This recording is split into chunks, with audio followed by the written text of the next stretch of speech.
gulay Islam. Thank you so much po sa laging nagbibigay ng gulay sa amin. Alam mo na yan kung sino ka. Sis. Thank you po. Ayan. Gusto to ng mga anak ko pag ganito.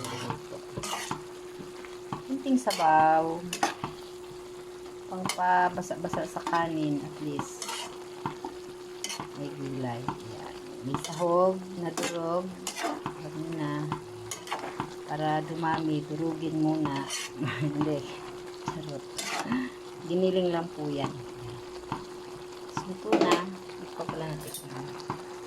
Tikman ko naman. Yummy. That's it po. Para to sa mga padating